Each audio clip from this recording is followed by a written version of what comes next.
नमस्कार फ्रेंड्स, मैं मैजिकल सुदीप्ति आज आपके सामने अपने पॉजिटिविटी कैप्सूल के साथ इसी उम्मीद से कि आपकी ज़िंदगी में थोड़ी सी पॉजिटिविटी भर पाऊंगी, थोड़ी सी खुशियां भर पाऊंगी और आपकी ज़िंदगी से थोड़ी सी नेगेटिविटी की धूल को साफ कर पाऊंगी।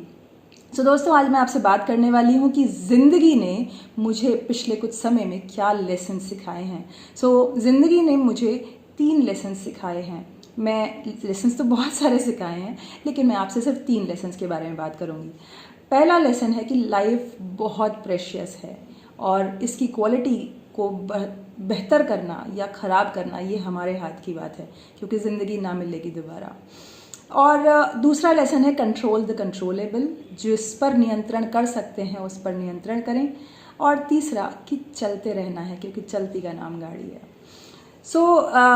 मैं शुरुआत करना चाहूँगी ये कह के कि मुश्किल कोई आन पड़े तो घबराने से क्या होगा, मुश्किल कोई आन पड़े तो घबराने से क्या होगा, जीने की तरकीब निकालो रुक जाने से क्या होगा।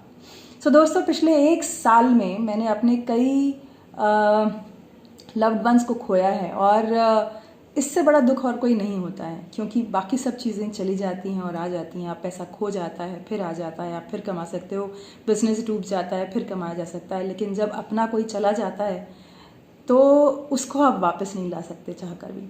लेकिन यही लाइफ का सबसे बड़ा रियलिटी है कि ज़िंदगी किसी के लिए नहीं रुकती।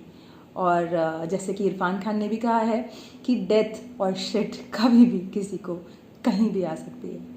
जो लोग जाने वाले थे उनको मैं उनके लिए तकलीफ़ में थी, बहुत परेशान थी, बहुत शैटर्ड फील कर रही थी। पर कुछ दिन के बाद मुझे ऐसा लगा कि शायद लोगों ने भी बताया कि कुछ लोगों ने बताया कि जितना हम रोते हैं उतना उनको तकलीफ़ पहुंचती है, और मैं उन्हें तकलीफ़ नहीं पहुंचाना चाहती। मैं उन्हें खुश देखना चाहती हूँ, खुश रखना चाहती हूँ। और क्योंकि मैं खुद से भी बहुत प्यार करती हूँ, इसलिए मैं खुद को भी खुश देखना चाहती हूँ। तो मैंने सोचा कि अब क्या करें कि इस सिचुएशन को हम बेहतर कर सकें। उसके लिए मैंने याद किया कि मेरे सोलमेट मुझे हमेशा कहा करते थे, कौन कहता है कि आसमां में सुराख नहीं होता, कौन कहता है कि आसमां में सुराख नहीं होता, एक पत्थर तो तबीयत से उछालो यारों। तो मैंने सोचा कि ठीक है, अभी तक लगता था कि आपके बिना मैं जी नहीं सकती, लेकिन एक बार पत्थर को तबीयत से उछालने की ज़रूरत है। और वही विक्ट्री माइंडसेट के साथ, वही अपनी ज़िंदगी का चार्ज अपने हाथ में लेते हुए मैंने एक पत्थर तबीयत से ज़िंदगी में उछाला और सीखना शुरू करा, आगे बढ़ना शुरू करा। और रेस्ट इज़ हिस्ट्री।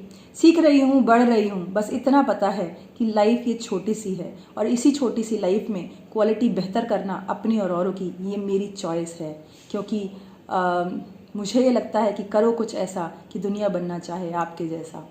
मैंने ये चॉइस किया कि मैं औरों की ताकत बनूंगी और अपनी भी ताकत बनूंगी। ये मेरी पहली लर्निंग थी। इसी के साथ साथ मैं आपको बताऊं कि अभी जो लोग चले गए हैं वो तो चले गए हैं, उस पर मेरा कोई कंट्रोल नहीं है, लेकिन अब मुझे देखना है कि मेरे हाथ में क्या है। जिसकी जॉब चली गई है, लेकिन अब मुझे देखना है कि अब जो परिस्थिति मेरे हाथ में है, अब जो चीज़ें मेरे हाथ में हैं, उन सबको मैं कैसे संजोऊं कि मैं अब की सिचुएशन को संभाल सकती हूँ। वो जो परेशानी वाले थॉट्स हैं वो आएंगे, उनका काम ये है। तो जब तक हमारी ज़िंदगी ऐसे चल रही है, उतार चढ़ाव आते रहेंगे, लेकिन उतार चढ़ाव आने के लिए रुक जाने से कुछ नहीं होगा, है ना। अगर रुकने से कुछ नहीं होगा तो चलने के लिए क्या करना पड़ेगा। मेरे हाथ में कुछ भी नहीं है, लेकिन 3 चीज़ें फिर भी हर हाल में मेरे हाथ में रहती हैं: मेंटल स्टेट, फिजिकल स्टेट और इमोशनल स्टेट। अपनी मेंटल स्टेट को बेहतर कीजिए, कोई ना कोई नई स्किल को डेवलप किया, अपनी स्किल्स पर काम करना शुरू करा, अपने आप को उस काम में लगा दिया जिस काम को करके मुझे सबसे ज़्यादा खुद पर गर्व महसूस होता है। और वो लोग भी फिदा थे जो मुझ पर, जो लोग चले गए हैं वो लोग भी मुझ पर मेरी इसी अदा के लिए फिदा थे। मुझे पसंद है मैजिकल इम्पैक्ट क्रिएट करना। मुझे एक्साइट करता है मैजिकल इम्पैक्ट क्रिएट करना। मुझे एक्साइट करता है लोगों को एम्पावर करना, उनकी ज़िंदगी में पॉजिटिविटी भरना। मुझे बहुत पसंद है, स्पेशली उन लोगों के जो अपनी ज़िंदगी में कुछ बेहतर करना चाहते हैं, कुछ बेहतर माहौल लेकर आना चाहते हैं, अपनी ज़िंदगी के लिए कुछ एफर्ट्स करना चाहते हैं, जो सिर्फ उनके लिए मैं कुछ नहीं कर सकती। मेंटल स्टेट को बेहतर करने के लिए मैंने नई चीज़ें पढ़नी शुरू करी, नए लोगों के साथ, अच्छे लोगों के साथ, अच्छी संगत के साथ उठना बैठना शुरू करा। और फिजिकल स्टेट मेरे हाथ में थी, तो मैंने एक्सरसाइज करनी शुरू करी, मेडिटेशन करना शुरू करा, योगा करना शुरू करा और अपने आप को, अपनी बॉडी को फिट कर रखने की कोशिश की। टाइम से खाना खाना, क्या खाना है, ये सब चीज़ें मेरे हाथ में थी, ताकि जब समय आए तो मैं फिजिकली फिट हूँ, मेंटली फिट हूँ, मेरे पास क्रिएटिव आइडियाज़ हों और इमोशनली स्ट्रांग हूँ। इमोशनली स्ट्रांग होने के लिए मैंने उन सब की ताकत बनना शुरू किया जो मेरे आसपास कमज़ोर पड़ रहे थे, क्योंकि जब आप किसी की ताकत बनते हो तो ऊपर वाला और सारी कायनात मिलके आपको आपकी ताकत से मिलाने की साजिश करती है। तो मैंने शिद्दत से ताकत का साथ लिया और शिद्दत से लोगों की लाइफ में पॉजिटिविटी भरने का बीड़ा उठाया। तो जो भी लोग मुझे जानते हैं, अब बहुत सारे लोगों ने कहा कि इसमें पैसा नहीं होगा, मार्केटिंग कैसे होगी, लोग आप तक कैसे पहुंचेंगे, आपके पास तो बिजनेस टैक्टिक्स नहीं है। मैंने कहा कोई बात नहीं, मुझे जो आता है मैं उतना 100% देती हूँ और नया सीखना शुरू करती हूँ। जब अच्छा काम करेंगे तो अच्छा फल देगा भगवान। तो अच्छे लोग जो वाकई में अपनी ज़िंदगी में कुछ पॉजिटिव करना चाहते हैं, वो खुद ब खुद आके मुझसे जुड़ेंगे। और मेरी बुक भी मार्केट में आई है, ABCD ऑफ एफर्मेशंस, जिसमें मैं दुनिया की सबसे लवेबल सास के बारे में मैंने जिक्र किया है। और जो लोग उस फॉर्मूला को, उस बुक को अच्छे से अपनी लाइफ में उतार लेंगे, 21 दिन भी अगर आपने फॉलो कर लिया, तो आपको अपनी ज़िंदगी में मैजिकल इम्पैक्ट महसूस होने लगेगा। नहीं होता है तो आप कांटेक्ट करें, मैं आपको गाइड करूंगी कि कैसे वो बुक आपकी मदद कर सकती है। सो अपनी मेंटल, फिजिकल और इमोशनल स्टेट को अपने कंट्रोल में रखना है, क्योंकि ये हमारे हाथ में है। और मैं ऐसा इसलिए कहूँगी कि इन तीनों चीज़ों पर इसलिए ख्याल रखना है क्योंकि अगेन एक मूवी में इरफान खान ने कहा है कि किस्मत पलटती ज़रूर है। सोचिए, अगर आप तैयार नहीं होंगे और किस्मत पलटी तो आपका नुकसान हो जाएगा। इसलिए बेहतर है कि जब तक किस्मत पलटे तब तक आप अपने आप को तैयार रखें, ताकि सही समय पर सही आइडिया सही स्पीड के साथ आप इम्प्लीमेंट कर सकें और मौके का फ़ायदा उठा सकें, मौके पर चौका लगा सकें। तीसरी लर्निंग मेरी ज़िंदगी की ये थी कि कीप गोइंग। बहुत बड़ा टफ टाइम आया, बार बार आया, पर एक चीज़ रखी अपनी ज़िंदगी में कि रुकना नहीं है, छोटा स्टेप लेना है। जब नहीं समझ में आएगा तो छोड़ना है कुछ समय के लिए, लेकिन फिर याद करना है कि शुरू क्यों किया था। क्योंकि वो लोग जो वहाँ हैं वो तो हर पल मेरे साथ हैं, और वो लोग जो वहाँ हैं वो भी मेरे साथ हैं। और सबसे अच्छी खास बात यह है कि वो लोग जो वहाँ हैं, जो लोग मुझे देख रहे हैं, वो लोग $1 बिलियन पर्सनैलिटी हैं।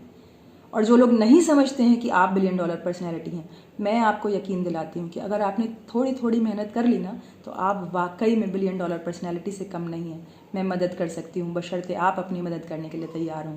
सो छोटे छोटे स्टेप्स लेते रहिए और आगे बढ़ते जाइए। चलती का नाम गाड़ी है क्योंकि। सो 3 लर्निंग्स मेरी ज़िंदगी की हैं। लाइफ इज़ प्रेशियस, छोटी सी लाइफ है, लेकिन इसकी क्वालिटी को बनाना या बिगाड़ना अपने हाथ की बात है। हम चाहें तो नेगेटिविटी पढ़ पढ़ के, नेगेटिविटी सुन सुन के, नेगेटिविटी बोल बोल के, किसी की बुराइयां करके हम नेगेटिविटी फैला सकते हैं, या पॉजिटिविटी पढ़ के, सुन के, बोल के और शेयर करके हम पॉजिटिविटी फैला के अपनी ज़िंदगी भी बेहतर कर सकते हैं और औरों की ज़िंदगी भी बेहतर कर सकते हैं। दूसरा पॉइंट, कंट्रोल द कंट्रोलेबल। भगवान, एक कहावत है, O God grant me the serenity to change the things I can, to change the things, to understand the things I can't, and wisdom to know the difference.